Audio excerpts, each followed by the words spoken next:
Hey everyone, welcome back to another episode of the Brawn Body Health and Fitness Podcast. Today I'm excited to welcome Yves Gege onto the podcast. You might have heard of Yves before from companies like Made to Move Physical Therapy in Carolina.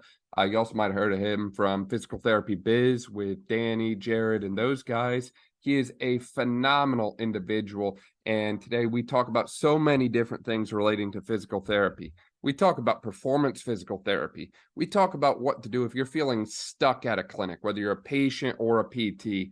We also talk about what PT should be, in our opinion, the different experiences that you should be having, the kind of relation you should have with your physical therapist. And if you're a PT, we talk about the importance of relationship building and networking and just understanding that overall you can't do everything yourself, no matter how good you are.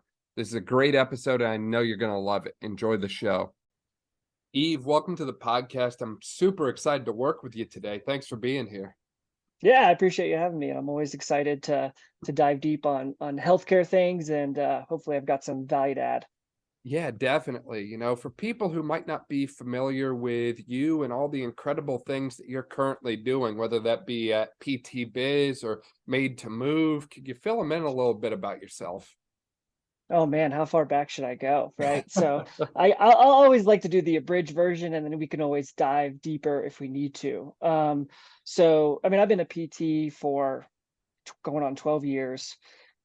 Actually started in the pediatrics world, wanted to own my own clinic there, transitioned over to outpatient orthopedics, started an insurance-based clinic or a satellite of like a small private practice, grew that sucker to like $1 million practice, got super frustrated in the insurance model, for multiple reasons, paperwork, the kinds of patients I was seeing, my lack of clinical flexibility, and then was given the opportunity or maybe had the cojones, so to speak, to shut down that office, sell it, and then start totally over in a cash-based practice, totally from scratch with a newborn and a 3-year-old at the time. So it was a little bit crazy, but super exciting. Started in a CrossFit gym, grew that, really decided that I really liked business, like the entrepreneurial life,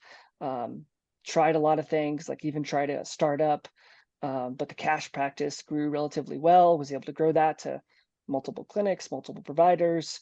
From that also grew a partnership with Danny Matei and, PT Biz, and started doing more business mentorship specifically for cash practices, which has been one of the most rewarding things in my life, just being able to have an impact on the profession, working now with hundreds, thousands of businesses, getting them to start hybrid and cash practices and growing and scaling them now to having multiple clinics that are able to go 7 figures in cash practices, which is just something I never thought would be possible when I first started.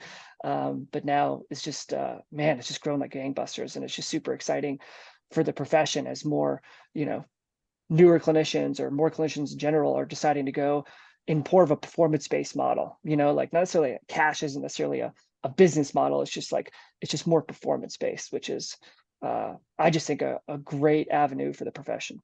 I completely agree with that, Yves. And I think you hit the nail on the head. We look at the system that we've been in historically, and there's a lot of what I refer to as like a hum clinic, or what we see as like, I don't know, 1970s physical therapy, it seems, where you have a patient come in, you give them a hot pack, maybe do some ultrasound, massage, maybe a little e-stim, and you call it a day.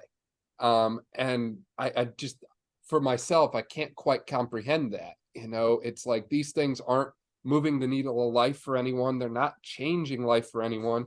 And ultimately, it seems like that's not what people want anymore. People seem to want to get back to life, and people are being more and more active than they've ever been in the past. I've seen 80-year-olds who are running marathons and Ironmans and that sort of thing.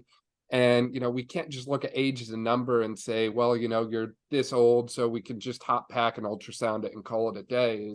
There really has to be a shift towards a performance model. And as you mentioned there, some of that you might be able to get by with insurance-based rehab. Some of it you might not be able to. And I think that's where, at least at the minimum, offering some type of hybrid approach to care, where you can do some insurance based and then offer some self-pay options, or maybe even just doing cash pay entirely, just so that way people have access to what they need, as opposed to having some kind of barrier in the middle, restricting people from getting what they need out of their healthcare experience. Yeah, totally agree. I mean, we can go back into the history of the profession a little bit. Like I remember I was in high school and I always knew I wanted to be a PT. I had a special needs little sister. I was able to see the impact of the profession on her, on myself as an athlete. I dislocated my kneecap multiple times. I was a soccer player. And so I was just, man, I knew I wanted to do this. And I had a PT come into our, walk in and do like, whatever the, you know, meet the job kind of day, and they're like, man, you make six figures. It's super easy, streamlined. This is awesome. And so, what happened is like, yeah, in the 70s and 80s, I think even in the early 90s, we were getting paid a lot of money for doing, hot packs and ultrasound. And like, that was the model that was born because that was financially what made sense for the profession. And the problem is it doesn't make financial sense anymore, especially in the insurance-based model. We know that they're not getting reimbursed as much anymore, but the model is stuck, which is like, right, it's super frustrating. Like, what is the patient really getting out of some of these passive modalities? Maybe there's a place for them, certain times, certain people, right? But like, that's the only thing we're doing. And we're not really focused on, like you said, about improving quality of life and talking about being more active and what does that look like? And, but it's really difficult in insurance-based practice to find the time to do that, right? If you're seeing, which we've seen now in most clinics, sometimes 3-4 people an hour, right? To be very difficult to do anything besides passive modalities and a couple exercise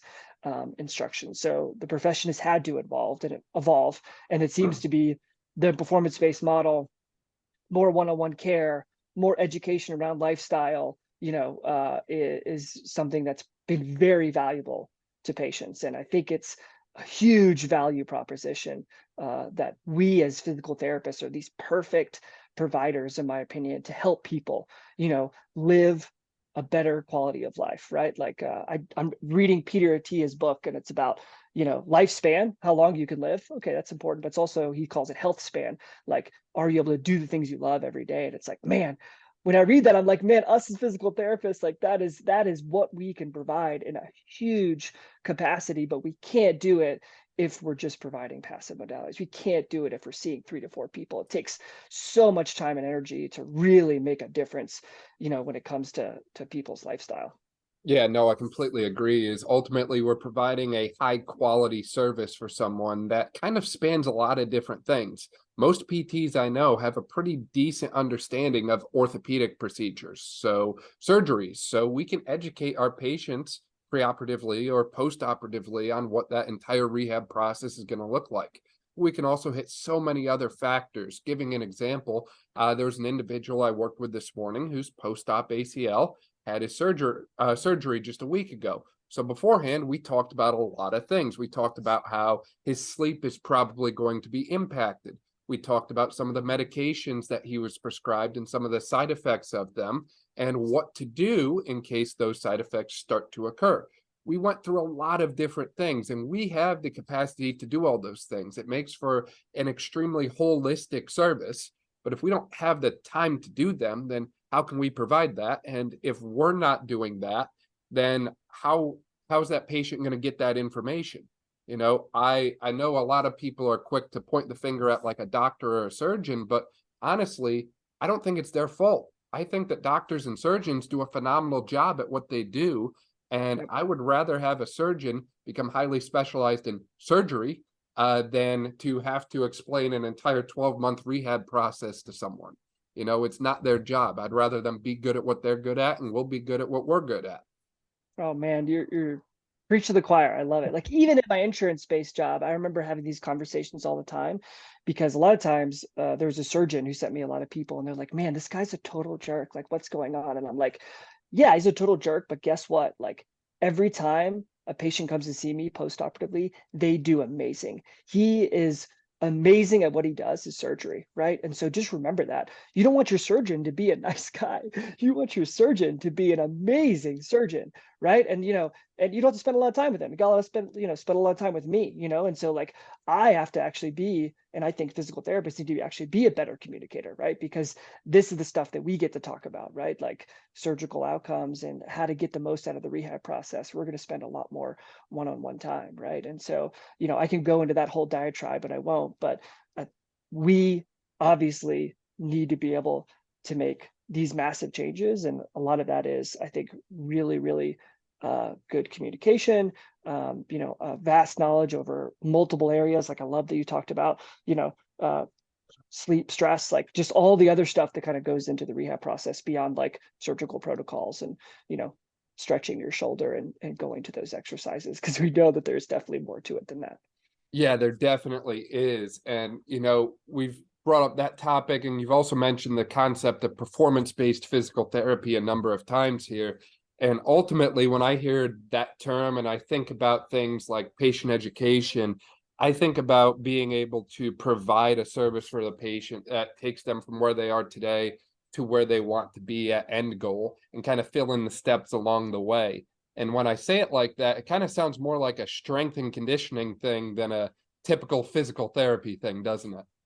Oh, 100%. And we get that all the time, like it'll be like, oh, we're doing performance-based care. It's like, oh, you just sound like you're doing personal training. And I was just like, man, I just want to yell at people like that, right? Like, what's wrong with that? Do you know what I mean? Like, if we're just going to progressively overload somebody and teach them how to be more active, and that's the value you provide, like, is that really a bad thing? Like, I don't think that's a bad thing at all, And it is interesting, like this idea of performance-based care, like there's not really a clear definition. Nobody really owns, that term. But, when I go back down to its roots, what I think the definition is, like in a performance-based model, just like you said, what we're trying to do is we're focused on the patient performing in their life or whatever goals they have to make sure they're getting better at them. Like that is the only focus in the performance-based model. Where are you now? Just like you said, to where do you want to be?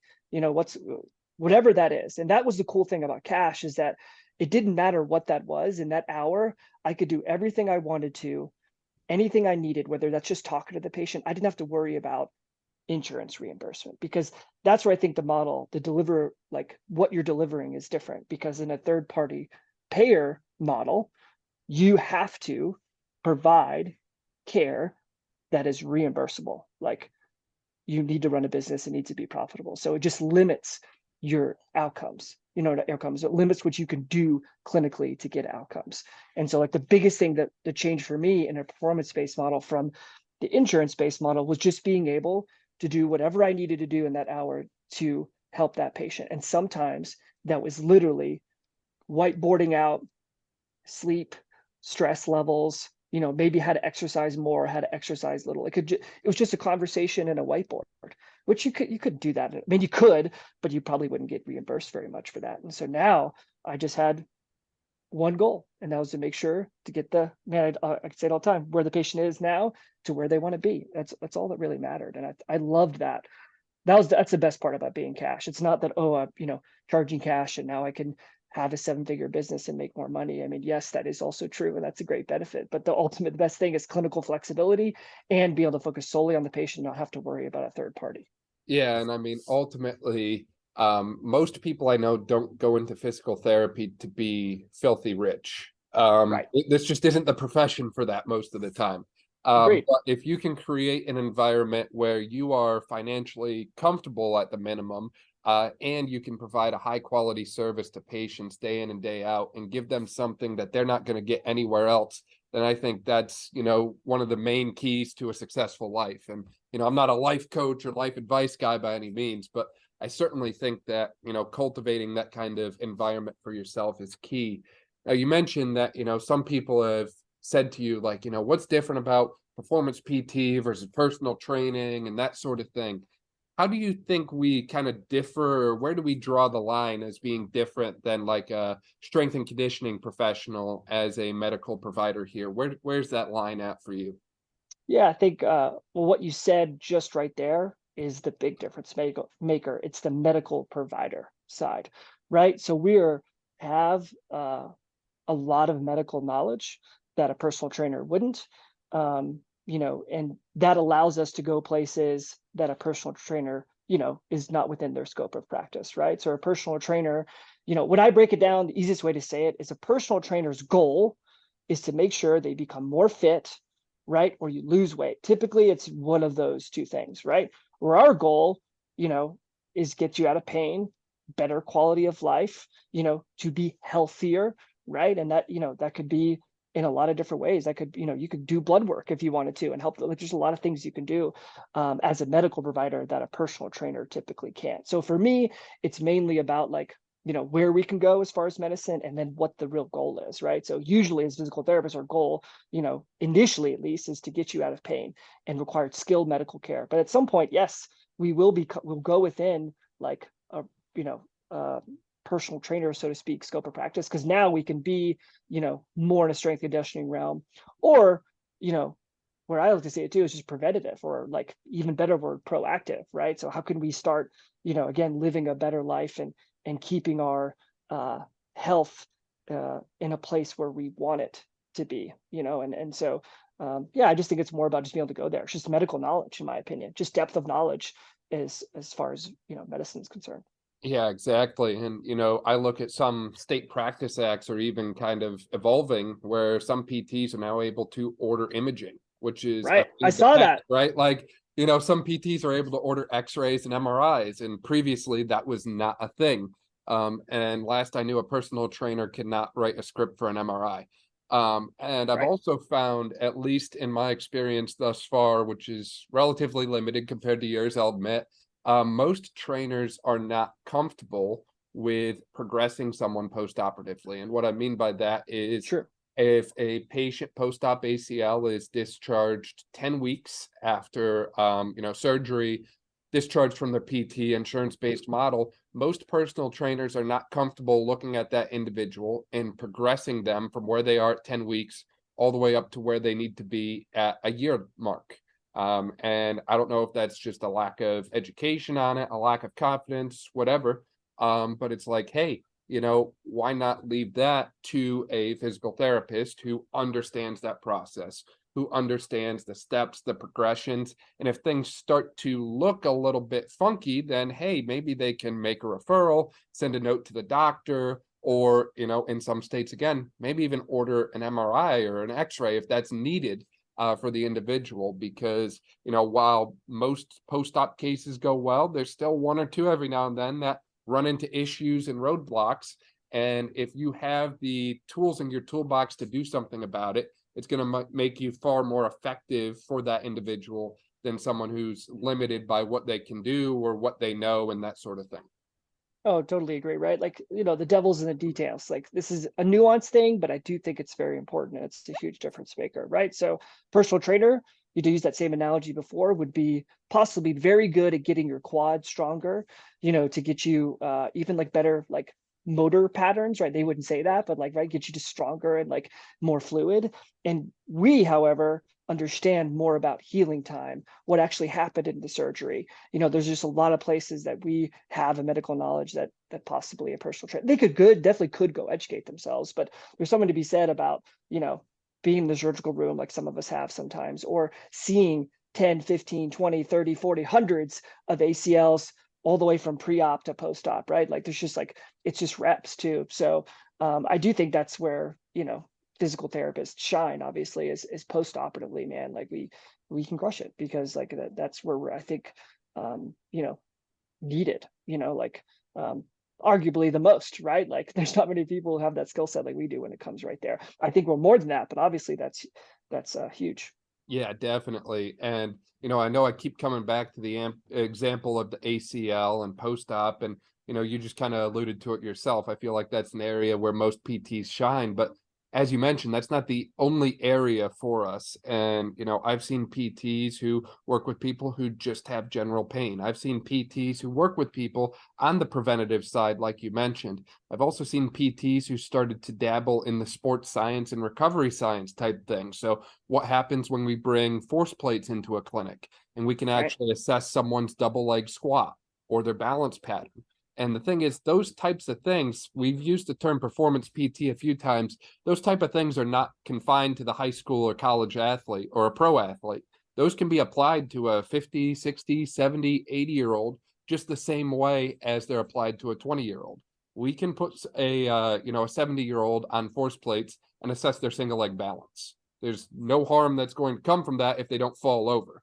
Right. By the same token, we can put someone who's 75 years old on the force plates while they're squatting and get some objective data and feedback on their strength and power output, something other than just a 5-time sit to stand. Can we please move beyond that now that we have the capacity to do so?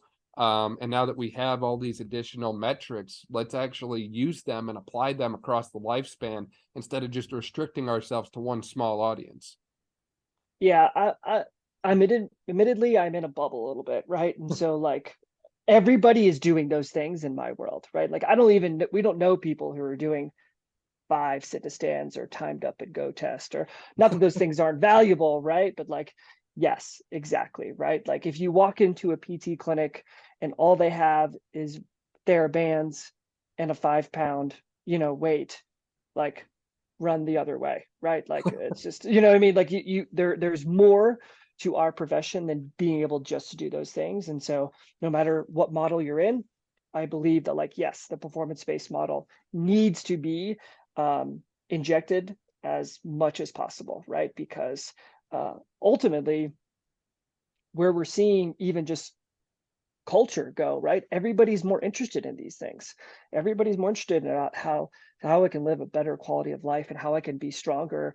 And what do I need to do to like, keep cardiovascular disease away, right? Because it's an epidemic, right? Like we have more kids who are unhealthier than ever, more adults, more people, having a lot of difficulty just moving up and down. Like I've been out and about.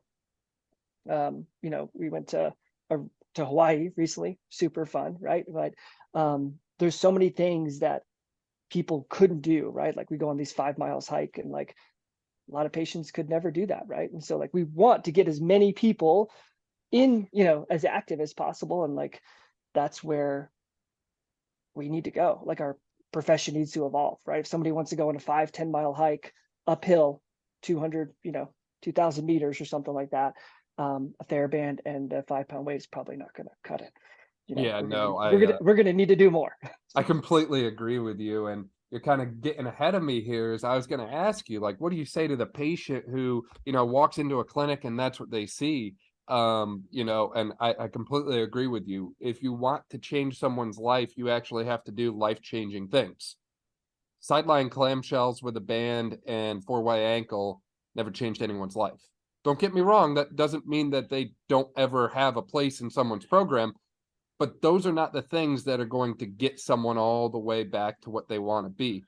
Those are things, however, that will help acutely with small little things, get someone feeling better, and then hopefully get them out of your clinic if you're in an insurance-based model, right? Get them in, Yep. get them feeling better, get them out. But again, we're in the business of changing lives, as you mentioned. And if we want to change lives, we have to dig deeper and we have to do more.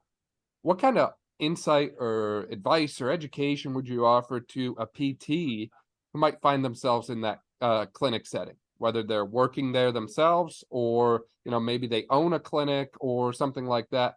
What do you offer to them if they kind of find themselves in one of those, we'll just call it an under-equipped clinic? It's a really good question. I mean, where I want to start with that too, just like it's worth noting, is like a big issue in our profession too, is also just purely how we're being educated, right? I got 0 strength and conditioning, progressive overload training whatsoever at physical therapy school, which blows your mind when you think about it, because that's basically when eventually I just educated myself. That's basically all I started doing. It became the thing that I was most excited about, which is progressively overloading patients. And there's other ways to help patients, obviously, but that's just what I was interested in the most. And so what I realized is that, just as you said, nobody really is doing that, right? Like you can only load a clamshell so much, and how is that going to help somebody truly functionally if that's all you're doing? Probably pretty limited. Like you said, it doesn't change somebody's life. So to answer your question, what could we do, or what could somebody do if they're stuck there? be really honest, what I did first and foremost was I educated myself and I got out and I got into, my own kind of health journey ultimately first, right? Like, how can I go out and get stronger? What does it look like? For me, that was like, it was kind of the birth of CrossFit, kind of when I started going out in the clinical world. So I kind of went down that rabbit hole, and then I just got really sucked in and I started just learning as much as I could about strength and conditioning. So ultimately, I think it's going out, doing it yourself would be one easy first step. It's going out and educating yourself. So like going out and getting your, strength and conditioning CSCS kind of thing, right? Or a third thing is like going out and like actually going to go get some clinical mentorship from somebody who is already in that model. Like, who can you find that's already doing that, and like spend some time with them and go do it yourself, right? And so like, I think that's what's going to come first, is like changing your own mindset and educating yourself more. And then, yeah, after that, it's like, you probably need some kettlebells, would be a good place to start. Probably need a squat rack. You need something that actually can challenge people, and you don't necessarily even need those tools sometimes, right? Like for some patients, it might just be like, try to just squat their body weight 10, 15 times, right? You can also load people up, not necessarily with weight. So I also ultimately think it's just changing your mindset first, and then, you're educating yourself a little bit more about what is progressive progressive strength and conditioning program kind of look like, and like you probably have, most PTs probably have more knowledge than they think. They're just kind of a little scared to go there sometimes, right? Because it's not necessarily common. They may be the only person doing that, and they don't want to stand out and be like, what are you doing over there, right? Like, they should be doing clamshells. Like, no, I kind of like trying to slowly go deeper into a squat. Like, oh man, I heard we go to this, like, go, it's bad for your knees. Like, what? Oh my God. Like, there's still a lot of misinformation out there, even us as PTs, about, what is actually,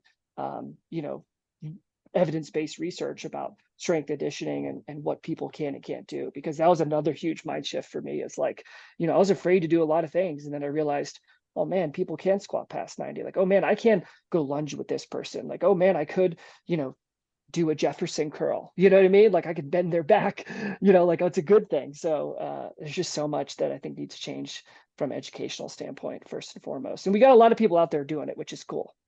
I completely agree with so many of those points you just brought up, Eve. I mean, first off, I can't help but think back to a podcast we recently did with Mike Pekarsky, where, we talked about a lot of those similar things. And one of the points we ended on was, if there's an online trainer out there who might not even have any kind of qualification or certification, and he's comfortable charging people hundreds of dollars a month for, exercise advice to eliminate X pain or Y pain or whatever that way, and he's never met that individual, never assessed them, and might not even have any formal training, then, we as providers need to be comfortable offering those things when we can assess, when we can see someone in person. And as you mentioned, there's a lot of people who aren't quite there yet on their comfort level. And I think you brought up a great point in the importance of practicing what you preach. I know it's a cliche term, but ultimately, if you don't progress yourself, then I find that you're probably going to have a more difficult time helping someone else progress, because you can't relate to it as well.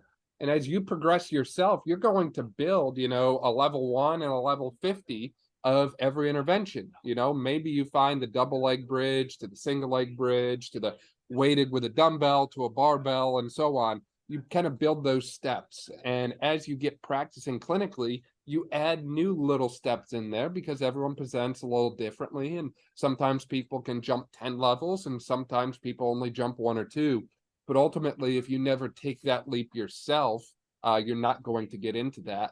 And as you mentioned too, there's a lot of value in spending time with other people who are currently doing it.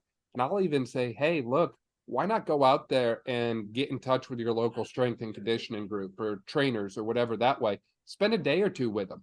You don't have anything to lose. And if anything, that's going to further your relation with them, because I think there's space for all of us to succeed at the end of the day. We don't have to be the sole provider giving everything. I think that we can actually work in union with strength coaches and personal trainers so that we all improve our situation, instead of, fighting with one another for the same client or whatever that way.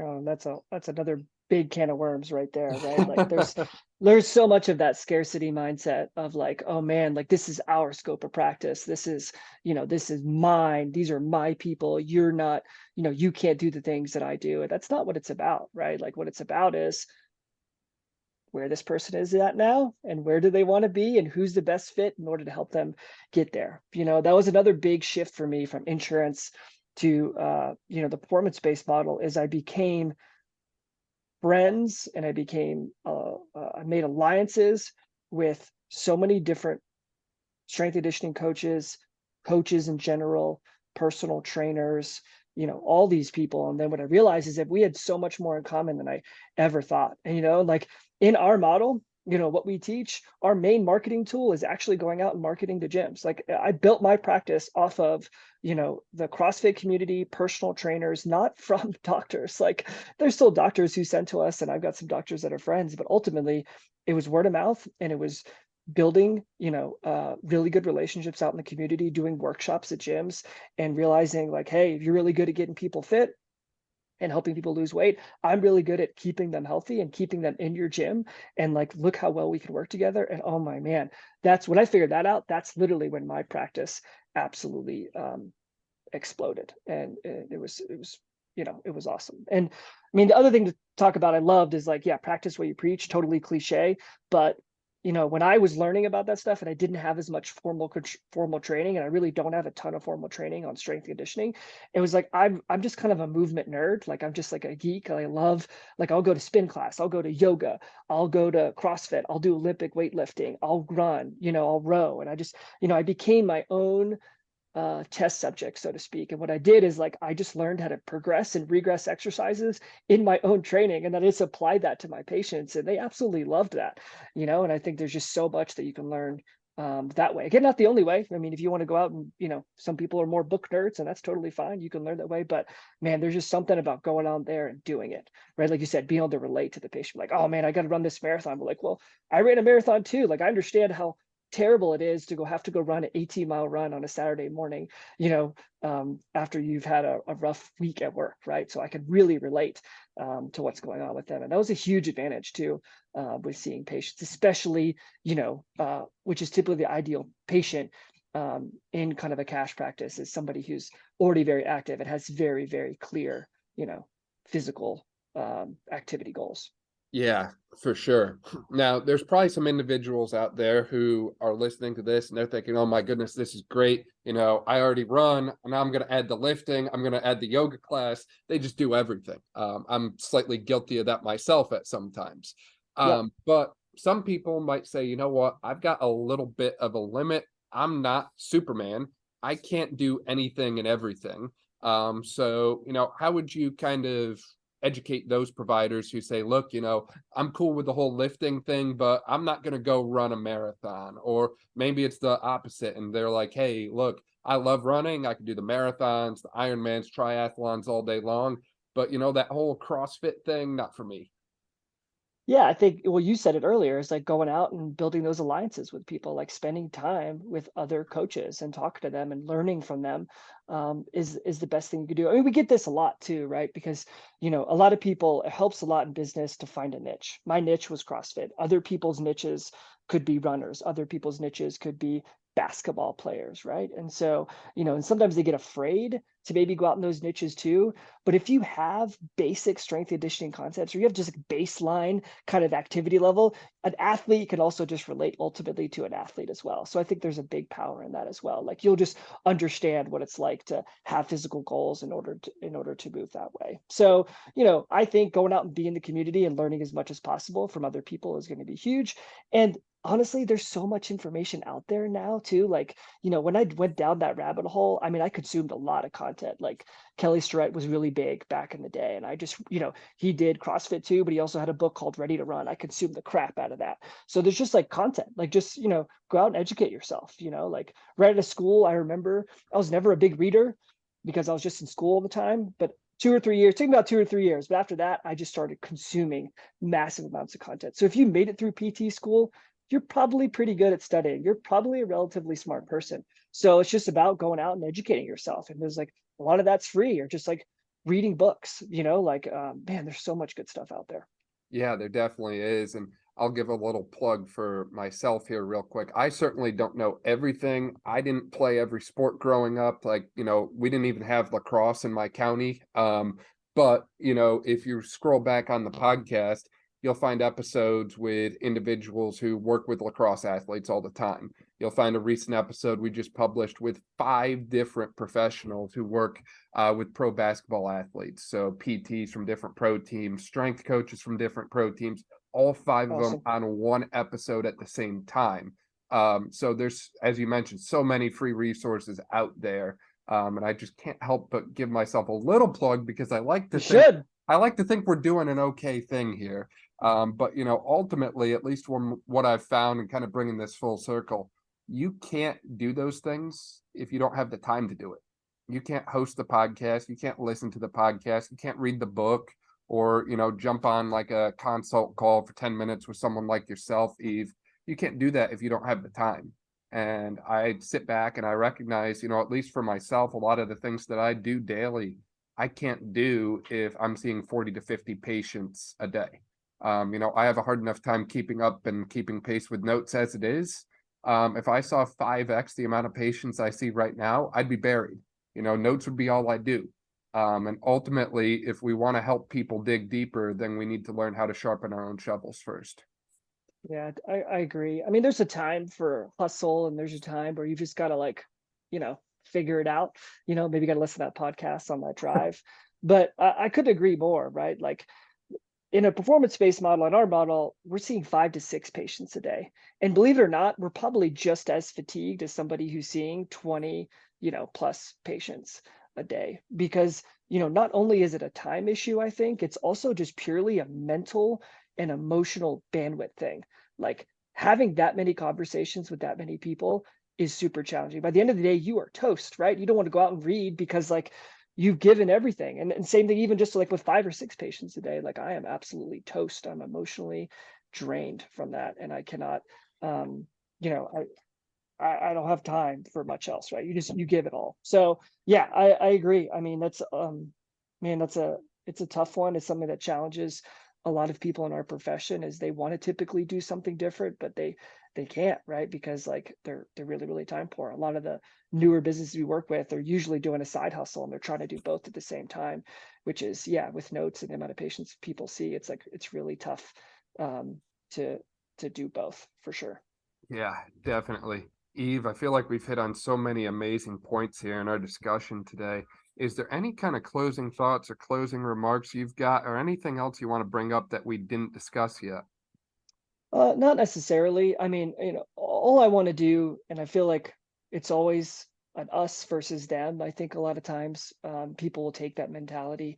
You know, I'm not one of those people who's like, man, performance-based cash physical therapy is going to be the only thing we do in the next 20 years. That's not my goal. My goal is there are certain people who love conversations like the one we're having. There are certain people who really want to do something different. There are certain people also that might just thrive. They like seeing 10 to 15 people a day in post-ops. And that's really awesome for you. All I want to provide is an avenue for those people who want this model. And that's just still doesn't truly exist yet. We're such a small piece of the profession. Like even having enough people where if you want to go do a rotation, or you want a performance-based job, that becomes a thing, where it's easy to find. It's like, I want a clinical that does this, cool. That should be where it's just I just want, a small piece of the pie for the right person who wants that model to be able to just become a normal part of our profession, not this kind of fringe, this thing that we look down upon, or I just want it to be talked about. And I think we're there. We're getting there anyway,